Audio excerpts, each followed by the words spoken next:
文莱的正式国名叫文莱达鲁萨兰国 （Darussalam），在阿拉伯语体系中有和平之地的意思。它位于婆罗洲岛西北部，面向南中国海，国土面积只有约5765平方公里，却有超过160公里的海岸线。更特别的是，文莱的东部还有一个被马来西亚沙拉越包围与本土分隔开的飞地淡布隆。也就是说，文莱其实是一个被地理切开的国家，西部是文莱的莫拉、都东和马来裔3个区，东部则是淡布隆区。如今从首都开车前往淡布隆，可以直接通过东南亚著名的苏丹哈吉奥马尔阿里赛义夫丁大桥，不必再像过去一样绕到马来西亚。文莱这个国家最重要的特色是所谓的 MIB Malay Islamic Monarchy， 也就是马来伊斯兰君主制。在文莱，马来文化、伊斯兰教和君主制度不只是3个文化符号，而是国家身份的核心。文莱的官方语言是马来语，英语也非常普及。当地人口除了主体马来人之外，还有华人以及许多婆罗洲原住民族群。第一站，奥马尔阿里赛义夫丁苏丹清真寺。这是一座用黄金写成的国家名片。如果把它放到世界各国的首都建筑中比较，它未必是规模最大的清真寺，却很可能是最容易让人一眼记住的清真寺之一。白色的大理石建筑，巨大的金色圆顶，高耸的宣礼塔，再加上周围邻近的人工湖，倒映着金色穹顶，整个建筑就像是从童话中走出来一样。而它真正有意思的地方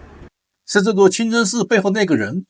——奥马尔阿里赛义夫丁3世。他是文莱第28任苏丹，被很多文莱人称为现代文莱之父。为什么？因为今天我们看到的现代文莱，很多重要制度和国家形象都可以追溯到他的时代。这位苏丹并不仅仅满足于维持传统君主制度，而是在20世纪中叶推动文莱走向现代化，同时高度重视伊斯兰文化和马来传统。所以这座清真寺其实就是他留给后世的一座巨大的政治与文化宣言。清真寺于1954年开始建设，1958年9月26日正式启用，由奥马尔阿里赛义夫丁3世亲自主持。数据显示，当时工程耗资约770万文莱元，在那个时代已经是一笔非常庞大的投资。建筑采用了大量进口材料，白色的大理石、精细的彩色玻璃、华丽的装饰，再加上令人印象深刻的金色圆顶，让它成为文莱最具辨识度的国家象征之一。而这里还有一个很有意思的设计，清真寺旁边的水面上停着一艘非常漂亮的皇家驳船，这不是普通的船，而是仿制16世纪文莱王时使用过的皇家船只。所以当你站在湖边看过去，会发现一个非常有意思的画面，前面是现代的文莱国家建筑，旁边是象征古代王权的皇家船，而后面则是今天的首都。更有意思的是，文莱的水本身具有非常悠久的历史，就在清真寺附近就是著名的甘榜亚裔，也就是文莱的水上村落。这个地方已经延续了1000多年，今天仍然可以看到大量建在水面上的房屋、木栈道和水上交通。有人把它称为东方的威尼斯。文莱文明本来就是沿着河流发展起来的，长期居民依靠河流捕鱼、运输和贸易，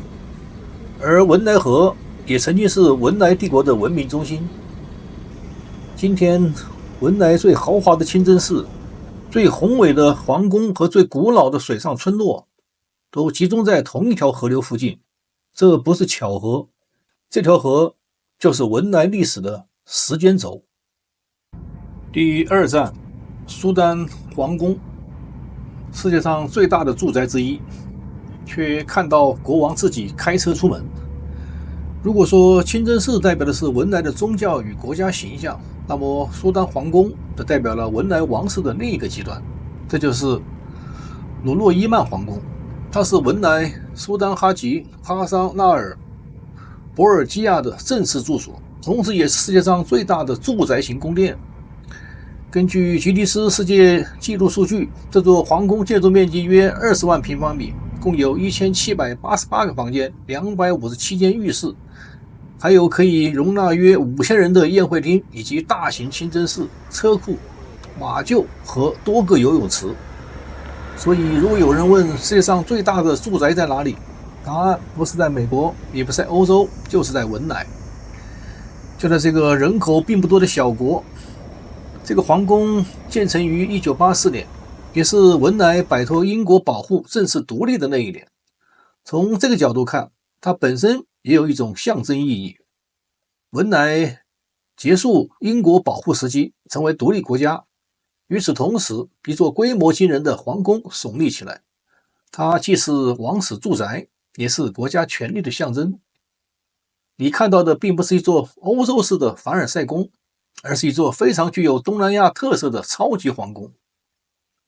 不过，比皇宫本身更有趣的是现任苏丹哈桑纳尔博尔基亚，他是文莱第29任苏丹，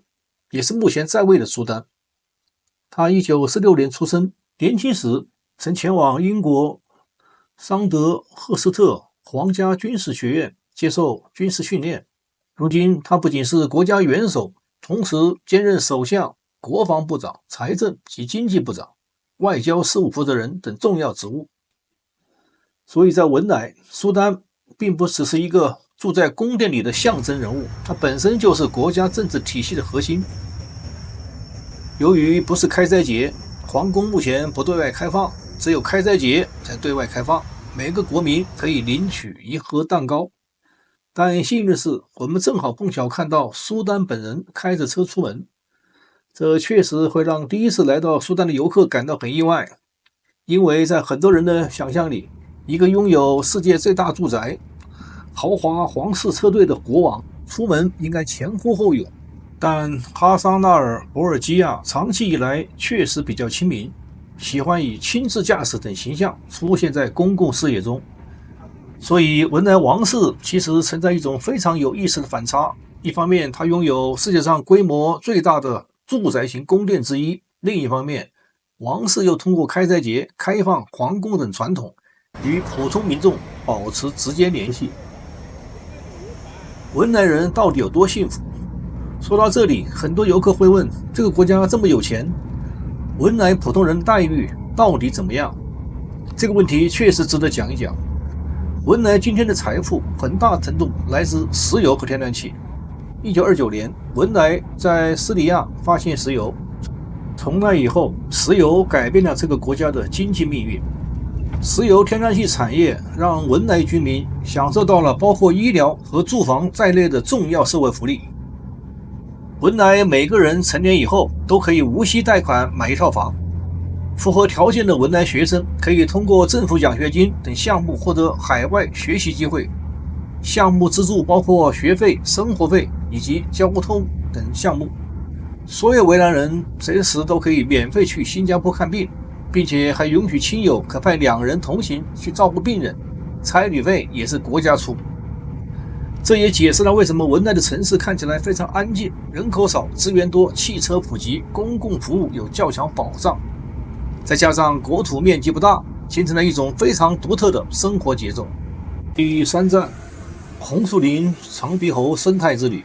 好不容易终于看到了。说真的，看到长鼻猴并没有想象中那么容易。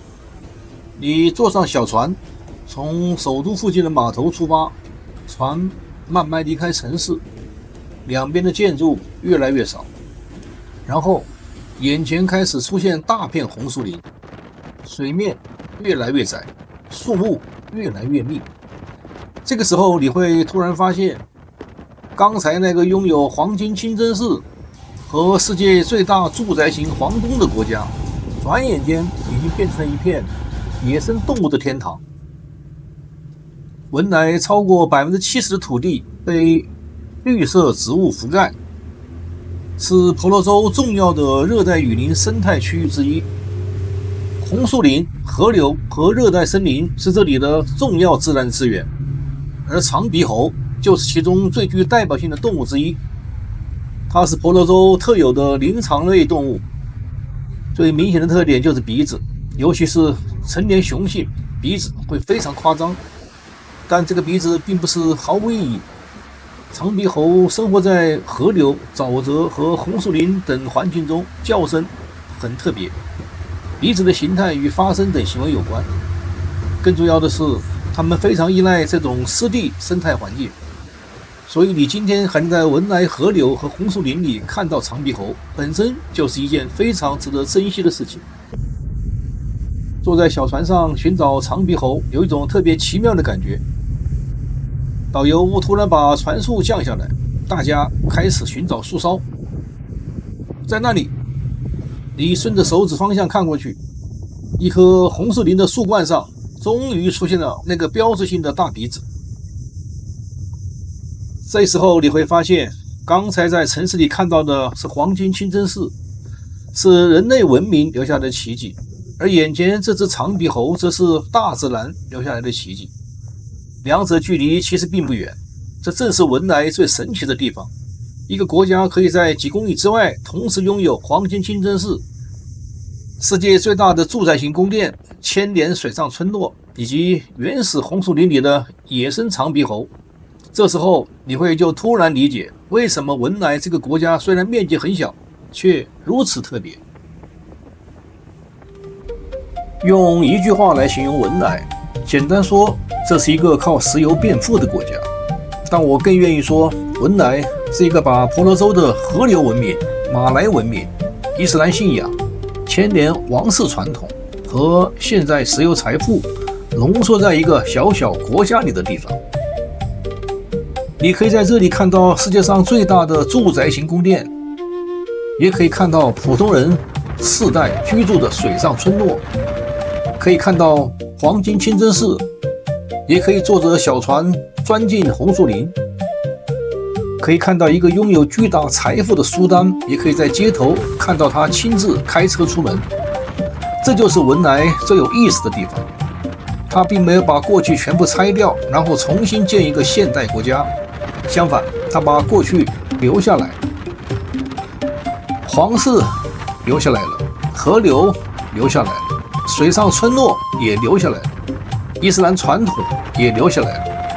甚至连红树林里的长鼻猴也还在那里。所以，当你真正走进文莱，你看到的就不仅仅是一个富得流油的小国，你看到的其实是一个曾经统治过婆罗洲重要区域的古老苏丹国。他如何借助石油财富进入现代世界，却仍然努力保留自己的文化、信仰、王室和自然，而这可能才是文莱